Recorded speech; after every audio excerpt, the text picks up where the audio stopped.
Con mucha satisfacción le doy la más sincera bienvenida a nuestro programa El Amor que Vale. Para empezar, quiero compartir con usted una verdad maravillosa. Dios no nos ama porque somos valiosos. Somos valiosos porque Dios nos ama. Yo le llamo el amor redentor. De eso se trata todo el libro de Ruth que vamos a estudiar hoy. El título de nuestro mensaje es La decisión lo que determina el destino. Dios tiene un destino para usted, pero usted tiene una decisión que necesita hacer.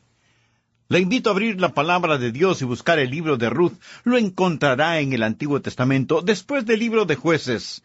El libro de Ruth es una maravillosa historia de amor, y a todos nos gustan esas historias, ¿verdad? Realmente es como un cuento de la Cenicienta, porque Ruth era de Moab. Ella no pertenecía a la alta sociedad, pero se casó con el soltero más codiciado de Belén, cuyo nombre era Booz. La doncella de Moab se casó con el soltero de Belén. Es como un cuento de la Cenicienta, realmente lo es. Y amamos las historias de amor. Unas universitarias oraban en su dormitorio y decían, Señor, danos corazones limpios, Señor, danos corazones puros, Señor, danos novios. Y todas las muchachas respondieron con un gran suspiro, amén. Nos fascinan las historias de amor. Lo interesante acerca de esta historia es que no es una novela romántica, no. Es una verdadera historia, y es una de las más extraordinarias historias de amor jamás escritas. Benjamin Franklin, quien fuera uno de los fundadores de los Estados Unidos como nación, fue nombrado embajador de su país en Francia, y cuando él estuvo allá, se hizo miembro de una sociedad literaria. Durante las reuniones de esta sociedad, sus socios leían diferentes trabajos literarios, aún agnósticos, a quienes no les importaba en absoluto la Biblia. Pero Benjamin Franklin, sin decirles de dónde había sacado la historia, les relató la historia de Ruth. Cuando terminó, le dijeron, Dr. Franklin, esa es la más hermosa historia de amor que hemos escuchado. Quisiera darnos permiso para que la imprimamos y la demos a conocer al mundo. Benjamin Franklin rió de muy buena gana y les dijo, caballeros, esta historia ya está impresa. Y ya se la ha dado a conocer al mundo. La pueden encontrar en ese libro que ustedes desprecian, la Biblia. ¡Qué estupenda es esta historia! Y es el único libro de la Biblia que describe la vida de una mujer llamada Ruth. Y es una historia valiosa porque nos habla de redención. Ruth es, en el Antiguo Testamento, un retrato de la iglesia del Señor Jesucristo, y el hombre con el cual se casó, Booz, es el retrato de Cristo, nuestro Redentor. Y yo espero que usted sea muy bendecido al estudiar juntos esta historia. Nosotros somos la suma total de nuestras decisiones. Por eso quiero que piense en las decisiones que toma y oro a Dios para que algunos de ustedes hoy hagan la más grande decisión de toda su vida. Ahora permítanme hablar acerca del trasfondo de este libro. Fue escrito en tiempos difíciles, en días tenebrosos. Fue escrito en el tiempo de los jueces. Aunque tiene la Biblia abierta en el libro de Ruth, retroceda al libro de Jueces. Y observe el último versículo en el libro de Jueces, que dice, en estos días no había rey en Israel, cada uno hacía lo que bien le parecía. Es decir, eran tiempos difíciles. Eran días espiritual y nacionalmente tenebrosos. Había caos, apostasía y anarquía en la nación. Eran días económicamente inestables. Había hambre. Eran días domésticamente peligrosos. ¿Cómo lo vamos a ver? En todo sentido eran tiempos difíciles y aún así, después del libro de Jueces tenemos el libro de Ruth. Está ahí como una estrella deslumbrante en medio de la noche oscura, como una gardenia en un desierto árido de desesperación. Y lo que el libro de Ruth realmente es, escúcheme, es esperanza resplandeciente en los días tenebrosos. Amigos, estos son días tenebrosos, pero hay una esperanza resplandeciente, y quizá como Ruth usted va a enfrentar días tenebrosos, problemas, tiempos de desesperación, Y Jesucristo llegará a ser para usted lo que Booz fue para Ruth. Y cuando usted dé su corazón a Jesucristo, va a encontrarse en medio de una hermosa historia de amor. Vamos a ver tres cosas en este capítulo. En primer lugar, el principio de la libertad de escoger. Le invito a leer Ruth, capítulo 1, versículo 1. Aconteció en los días que gobernaban los jueces que hubo hambre en la tierra, y un varón de Belén. A propósito, Belén era donde Jesús nació, Belén de Judá. La palabra Belén significa casa de pan. Un varón de Belén de Judá fue a morar en los campos de Moab, él y su mujer, y 2 hijos suyos. El nombre de aquel varón era Elimelech, y el de su mujer Noemí. Y los nombres de sus hijos eran Malón y Kelión, efrateos de Belén de Judá. Llegaron, pues, a los campos de Moab y se quedaron allí. Ahora, los moabitas, como vamos a ver, eran los archienemigos de Israel. Ellos eran una raza obscena, pagana, y Moab era un lugar obsceno y pagano. Y aquí estaba un hombre de la nación de Israel. Y como había hambre en el país, tomó una decisión y le dice a su familia: Malón, Kelión, Noemí, vengan. ¿A dónde vamos, papá? Bueno, parece que va a haber hambre aquí. Nosotros nos iremos a Moab. Se fueron a ese país maldito. Él tomó una decisión y fue una mala decisión. Fue una decisión que marcó su vida con tragedia, pero él tomó esa decisión. Permítame decir algo acerca de las decisiones, porque todo el capítulo aquí, en mi estimación, se basa en las decisiones.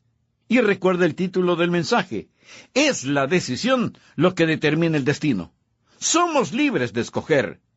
Eso es lo que no nos hace máquinas, sino personas. Eso es lo que nos hace moralmente responsables. Por favor, anote al margen de Deuteronomio capítulo 30, versículo 19. A los cielos y a la tierra llamo por testigos hoy contra vosotros, que os he puesto delante la vida y la muerte, la bendición y la maldición. Escoge, pues, la vida, para que vivas tú y tu descendencia. Le ruego que me preste atención. Hoy Dios pone ante nosotros la misma opción, la vida o la muerte, la bendición o la maldición, y somos libres de escoger. Y Dios dice: escoge la vida. Usted es libre de escoger. ¿Lo comprende? Usted no es una máquina.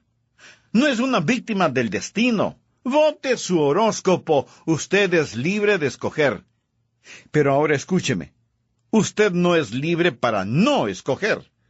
Usted no puede decir: yo no escogeré entre la vida y la muerte. Negarse a la vida es escoger la muerte. Usted no es libre para no escoger. Al final de este mensaje le daré la oportunidad de tomar la decisión de entregarse a Cristo si no es un creyente. Usted tomará una decisión. Si dice: no voy a tomar una decisión hoy. Oh, sí lo hará. Si decide no dar su corazón a Jesús, esa es una decisión. Usted decidió no hacerlo. Verá, rechazar a Cristo es escoger no tener a Cristo. No existe ninguna manera en que usted pueda escaparse de tomar una decisión hoy. Siempre escogemos. Jesús dijo: el que no es conmigo, contra mí es. Lo que muchos no entienden es que el no aceptar a Cristo es rechazarlo. No aceptarlo es negarlo. Aparentemente nunca comprenden que aunque tienen la libertad para escoger, no son libres para no escoger. Hoy usted puede decir sí o no a Jesucristo. ¿Lo comprendió? Jesús dijo: el que no es conmigo, contra mí es. Usted es libre de escoger, pero usted no es libre para no escoger, y usted no es libre para escoger las consecuencias de su decisión. Eso es muy importante. Usted es libre de escoger, pero no es libre para escoger las consecuencias de su decisión. Es libre de escoger lanzarse de un edificio de 10 pisos, pero después de que haya saltado del edificio, lo que usted escogió libremente hacer, empieza a escoger por usted. ¿Correcto? Usted no es libre de escoger las consecuencias de su decisión. Las personas hablan acerca de libertad, hablan del amor libre, pero no son libres de escoger las consecuencias de sus decisiones. Actualmente lo estamos viendo en todo el mundo. La vil epidemia de enfermedades venéreas. Preciosos bebecitos que deberían nacer en hogares llenos de amor, muchos de ellos pasan por la cámara de la muerte del aborto. Ellos hablan de su libertad de escoger. ¿Por qué no terminan esa frase y dicen su libertad de escoger asesinar a un bebé? Libertad de escoger. Ellos dicen, decidimos no tener este bebé. No, usted no es libre para escoger así. Simplemente es libre de escoger si tendrá un bebé vivo o un bebé muerto, porque de todas maneras va a tener un bebé. Verá, usted es libre de escoger, pero no es libre de no escoger, y no es libre de escoger las consecuencias de su decisión. Primero usted toma su decisión y después su decisión escoge por usted. Déjeme decirle que cuando usted toma unas cuantas grandes decisiones, eso se encarga de muchas de las decisiones pequeñas. ¿Ha salido usted con su cónyuge para ir a comer afuera? ¿Y ha experimentado el ritual de ¿dónde quieres ir a comer? No lo sé, donde tú quieras. Y si están en su carro, darán vueltas y más vueltas por la ciudad discutiendo dónde van a ir a comer. ¿Le ha sucedido eso a usted? Estoy seguro que sí. Permítame decirle lo que hace la diferencia. Cuando mi esposa y yo salimos afuera a comer, no tratamos de tomar una decisión frente a cada restaurante que pasamos, porque sabemos exactamente a dónde queremos ir a comer. Verá, cuando usted toma grandes decisiones, un gran número de pequeñas decisiones se realizan automáticamente. Yo viajo frecuentemente y tengo que quedarme en un hotel. Y usted sabe que en las habitaciones de los hoteles puede mirar películas pornográficas en la televisión.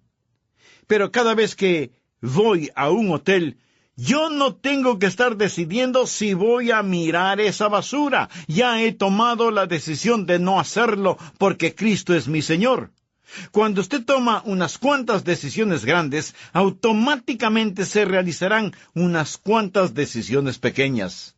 Sí, somos libres para escoger, pero no somos libres para escoger las consecuencias de nuestras decisiones. Y si hacemos grandes decisiones que automáticamente se encargan de las decisiones pequeñas, entonces la mayor decisión que usted deberá hacer es el confesar que Jesucristo es el Señor. Ahora, hay muchas decisiones que hacemos en la vida que no tienen profundas o mayores consecuencias. Por ejemplo, si usted tiene sed, usted tiene para escoger entre una gran variedad de refrescos de diferentes marcas y tamaños, con cafeína o descafeinados, sin azúcar o artificialmente endulzados. Pero estas decisiones no tienen mayores consecuencias. Es lo mismo si quiere comprar un carro. ¿Sabía que en promedio hay 752 modelos de carros para escoger en infinidad de colores y con toda clase de accesorios? Y en Nueva York hay un almacén que únicamente vende bombillos eléctricos y tiene 2005 variedades de los mismos. Así que mientras algunas decisiones no tienen mayores consecuencias, hay otras decisiones que son extraordinariamente importantes. Entonces, el primer punto que quiero que usted entienda es el principio de la libertad de escoger. El segundo punto es el problema de una decisión equivocada. Primero, el principio de la libertad de escoger. Segundo, el problema de una decisión equivocada. Sigamos con la historia bíblica. Ahora lo que Elimelech hizo fue entrar en la tierra de Moab cuando él no tenía por qué ir ahí. Él descendía de un buen linaje, conocía la verdad, él nació en Belén, y Belén, usted sabe, fue donde nuestro Salvador nació. A propósito, el nombre Elimelech quiere decir, mi Dios es el rey. ¿Por qué razón tomó una mala decisión? Estamos hablando acerca de los problemas de una decisión equivocada. El versículo 1 nos dice que había hambre en la tierra. Él estaba siendo motivado por lo físico, no por lo espiritual. Y Satanás había susurrado en su oreja: Elimelech, un hombre tiene que vivir. Sabía que esa es una mentira. No tenemos necesariamente que vivir, sino que morir y después comparecer ante Dios. Pero lo que Elimelech hizo fue decir: mire, yo sé lo que Dios ha dicho. Sé que Dios ha prometido bendecirnos, pero tengo que cuidar de mí mismo. Y puso lo físico por sobre lo espiritual. Por favor, anote al margen Salmo 37. Joven fui y he envejecido, y no he visto justo desamparado, ni su descendencia que mendigue pan. Y Jesucristo en Mateo 6:33 dijo: Mas buscad primeramente el reino de Dios y su justicia, y todas estas cosas os serán añadidas. Usted dirá: un momento, pastor, espere un momento. Yo no creo que eso es verdad. Bueno, permítame hacerle una pregunta. ¿Alguna vez usted ha puesto a Dios primero y Él le falló? Piénselo. Y no diga que no es verdad cuando no lo ha tratado.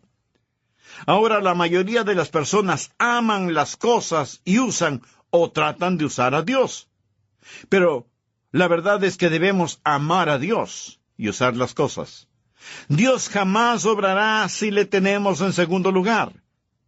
Elimelech hizo una decisión, pero su motivación era incorrecta. Era más material que espiritual. Pero Elimelech no solo tuvo una motivación equivocada, sino que utilizó el método equivocado: caminar por vista y no por fe. Él está mirando las apariencias. ¿Sabe lo que es la fe? Fe es creer a Dios a pesar de las apariencias y obedecer a Dios a pesar de las consecuencias. Aquí, ¿cuál es la apariencia? Que hay hambruna en la casa del pan, en la tierra de Belén. Así que su solución es ir a Moab. Y eso es caminar por vista y no por fe. Está tratando de escapar del problema. El salmista dijo: ¿quién me diese alas como de paloma? Volaría yo y descansaría.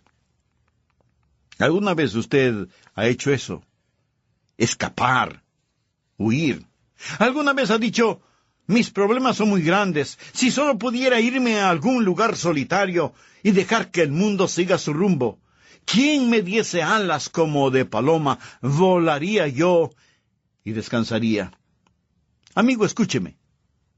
Dios no quiere darle alas como de paloma para que vuele y escape. Dios quiere darle alas de águila para que vuele por sobre sus problemas, donde quiera que esté.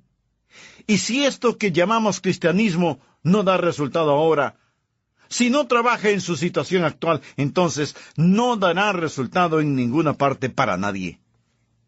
Elimelech estuvo motivado primero por lo material en vez de lo espiritual. Segundo, tuvo la motivación y el método equivocados, caminar por vista y no por fe. Y tercero, tomó la decisión equivocada porque tuvo el amo equivocado. Cuando él fue a Moab, fue a territorio enemigo. Los moabitas eran enemigos de Dios, habían invadido Israel y gobernado por 18 años, y Dios había puesto una maldición sobre ellos. ¿Sabía que cuando usted y yo vivimos en descreimiento y desobediencia a Dios, deshonramos a Dios y entramos en territorio del enemigo? ¿Y qué es lo que sucedió con este hombre cuando trajo a toda su familia a vivir en territorio enemigo? Él tenía 2 hijos. ¿Y sabe lo que hicieron? Se casaron con mujeres moabitas y toda su vida desde entonces fue un verdadero desorden porque no pudo o no quiso creer a Dios. Amigo, ¿tiene su vida en total desorden? Seguramente la causa es espiritual. ¿Cree usted en Dios y a Dios? Si no cree, no en vano su vida es un desorden. No quisiera este mismo momento hacer una decisión por Cristo. Es la más grande e importante decisión de toda su vida.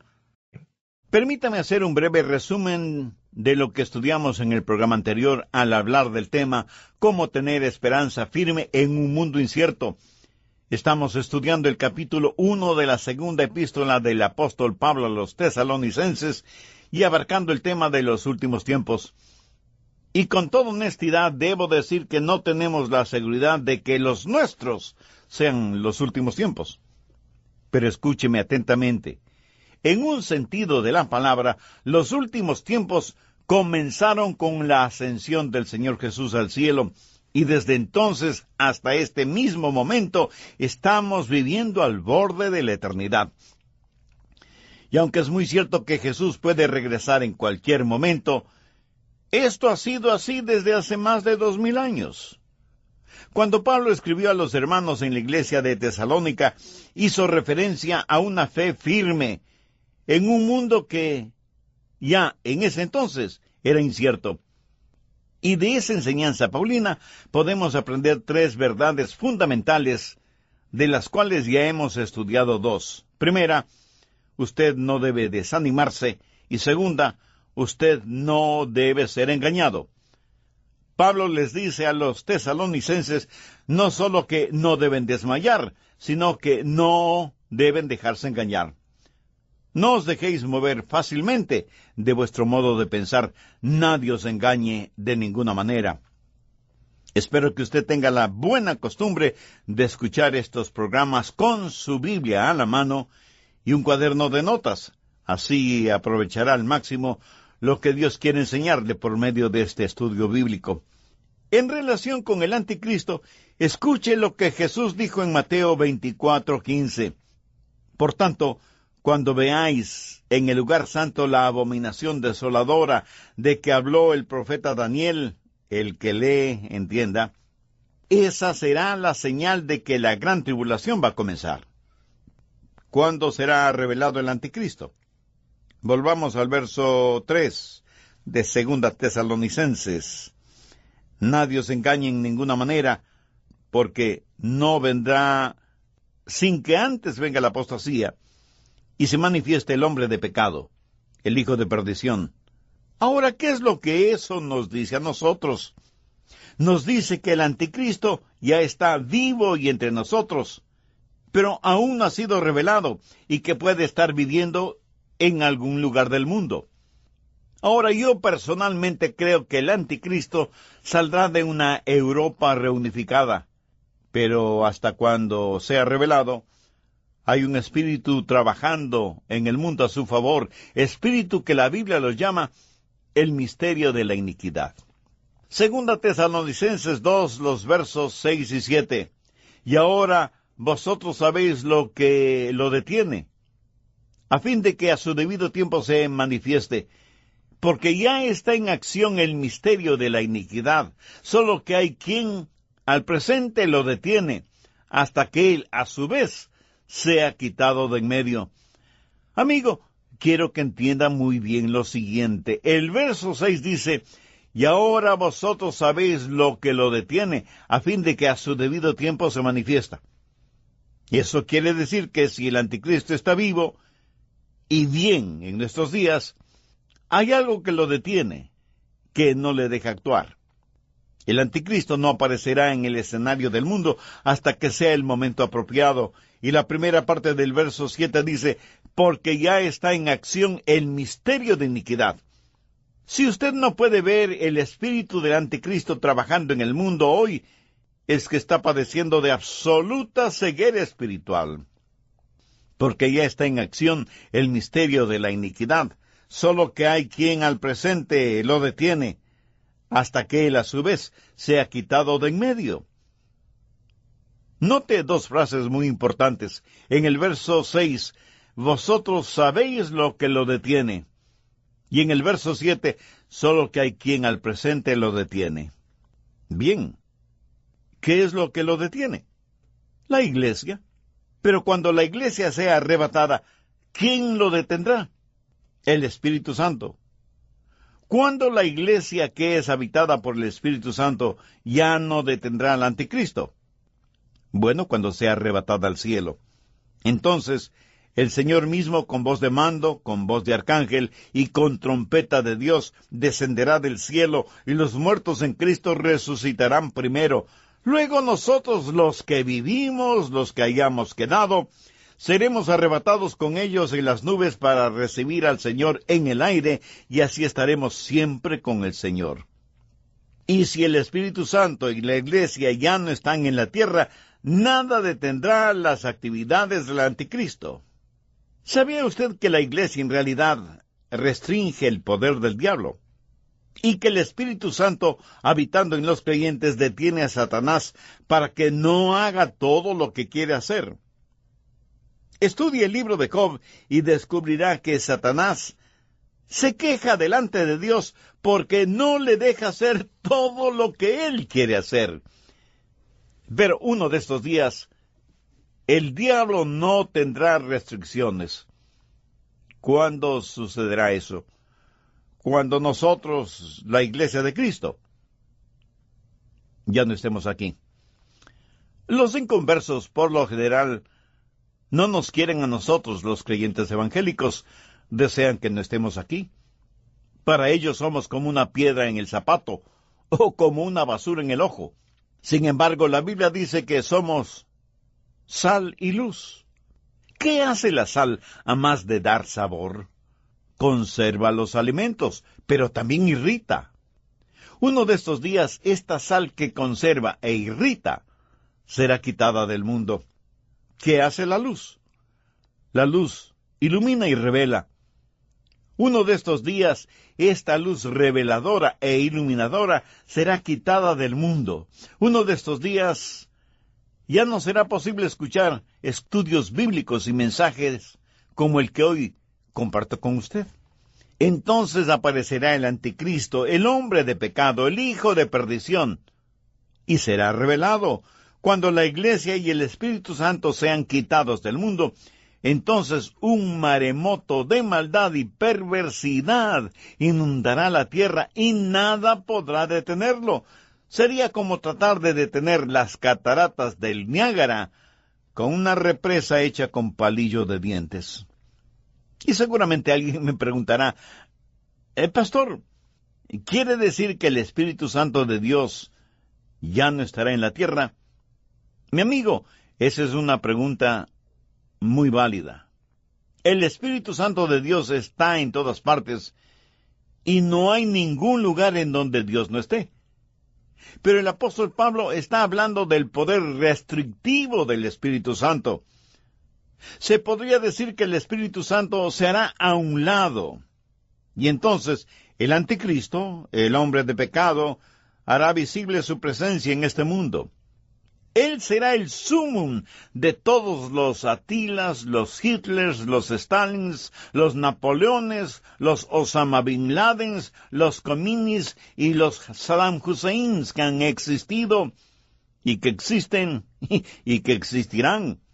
Él será el extracto de todo lo que es diabólico. Será un brillante genio intelectual.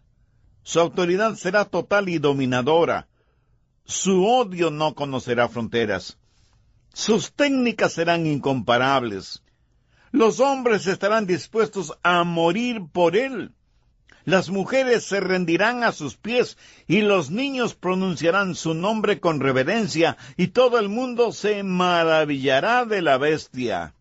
El plan maestro de Satanás está ligado a este superhombre de Satanás, quien controlará a todo el mundo por medio de las finanzas, la política y la religión. El verso 9 dice, inicuo cuyo advenimiento es por obra de Satanás, con gran poder y señales y prodigios mentirosos. Él será capaz de hacer creer que arriba significa abajo, que lo negro es blanco, que lo bueno es malo y que lo malo es bueno, que lo amargo es dulce y viceversa. Por eso Pablo en los versos del 10 al 12 dice, y con todo engaño de iniquidad para los que se pierden, por cuanto no recibieron el amor de la verdad para ser salvos. Por esto Dios envía un poder engañoso, para que crean la mentira, a fin de que sean condenados todos los que no creyeron a la verdad, sino que se complacieron en la injusticia. Amiga, amigo, si usted está pensando hacer una decisión por Cristo después del rapto, se lo puedo asegurar que será demasiado tarde. Es cierto, habrá alguna gente que se salve después del rapto, pero no personas que van cada domingo a sus iglesias y se sientan en cómodas sillas, o que escuchan programas como el presente, y que cuando escuchan el plan de salvación y la invitación para que se arrepientan de sus pecados y reciban perdón por medio de Jesucristo, dicen, no quiero recibir a Jesús como mi Salvador. Con esto, lo que están diciendo es que no creen en la verdad y se complacen en la injusticia. A un hombre o a una mujer a quien se le presenta la verdad de Dios, no la de los hombres, y que piensa en su pecado y que prefiere su pecado a la verdad, Dios le dirá, con tu pecado llevarás el equipaje de tu incredulidad cuando la iglesia sea arrebatada. La Biblia dice que los seres humanos estarán más prontos a creer las mentiras del anticristo que la verdad de Jesús. Parece que algunos piensan de la siguiente manera, voy a esperar hasta el rapto, y si eso sucede y los demás desaparecen, entonces buscaré la salvación. ¿Me permite decirle algo al respecto? No, usted no buscará ninguna salvación, porque creerá más las mentiras del anticristo, y aunque experimente la gran tribulación, finalmente morirá y se irá al infierno.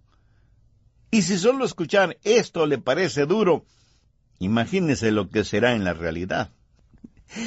Pablo les dice a los tesalonicenses que, primero, no deben estar desanimados. Segundo, que no deben dejarse engañar. Y tercero, que no serán decepcionados. Veamos el verso 8.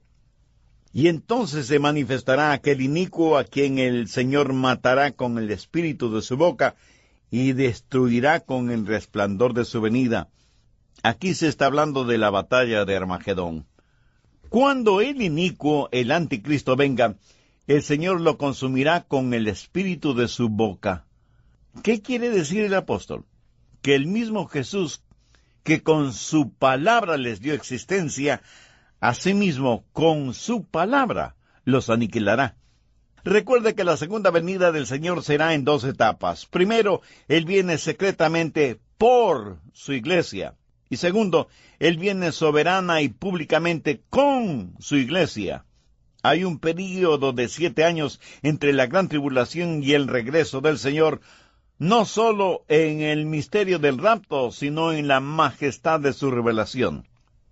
Será entonces cuando el anticristo será destruido, cuando el 777, esto es, el Señor Jesucristo, se encargará personalmente del 666. Esto es el anticristo. Será cuando Jesús, a quien le pusieron una corona de espinas, tendrá una diadema de brillantes. Cuando Jesús, que murió en lugar de los pecadores, vendrá para ejecutar juicio sobre aquellos que rechazaron y se burlaron de su amor. El que vino la primera vez para buscar y salvar lo que se había perdido, vendrá para juzgar. Jesús vino la primera vez en misericordia. La segunda vez vendrá como llama de fuego. La primera vez vino en humildad. La segunda vez vendrá en gloria, con indescriptible poder. Ahora bien, ¿qué significa todo esto para usted, para mí, para todos nosotros? Bueno, por lo menos debe significar 5 cosas. Primero, que hay un factor de intercesión. Segundo, que hay un factor de ganar almas. Tercero, que hay un factor de preparación familiar. Cuarto, que hay un factor de consolación. Y quinto, que hay un factor de esperanza. En otras palabras, debemos ser movidos a compasión por aquellos que aún no son salvos. Debe ser una prioridad el traer almas para que conozcan al Salvador, comenzando con nuestra propia familia, cónyuge, hijos, familiares cercanos y lejanos, amigos, socios, compañeros de trabajo. Y así como nosotros somos consolados en el Señor, debemos ser de consolación para otros, compartiendo con ellos la sólida y firme esperanza que tenemos. Por eso no debemos desmayar, ni debemos ir por ahí con ataques de histeria escatológica. Y sepamos sin envanecernos que somos los únicos que en verdad entendemos lo que está sucediendo en nuestros días y en nuestra época. Algunas personas visitaban una iglesia realmente antigua. Era un hermoso edificio y querían verla por dentro. Encontraron a un hombre haciendo la limpieza exterior y le preguntaron si podían recorrer toda la iglesia. Y el hombre les dijo que no había ningún inconveniente y que la llave de la puerta principal estaba en la cerradura. Ellos trataron y trataron de que la llave abriera la puerta, y por más que lo intentaron, no lograron hacer funcionar la llave. Entonces el hombre de la limpieza se les acercó y les dijo: «Oh, lo siento muchísimo. La puerta está un poco remordida, pero no está con llave. Solo tienen que empujar la puerta». Este simpático episodio me sirve para la siguiente analogía. Si usted quiere ser salvo, la puerta está sin llave. No trate de abrir con sus propias fuerzas lo que Dios ya ha abierto. Acérquese a Dios tal y como usted es, para que Él haga en usted lo que debe ser. Si aún no es salvo, deténgase este mismo momento en cualquier cosa que esté haciendo. Y si está manejando, por favor, estaciónese unos instantes en un lugar seguro y repita conmigo la siguiente oración. Yo la voy a orar para que le sirva de guía, pero usted ore con sus propias palabras, pero dígalas con fe.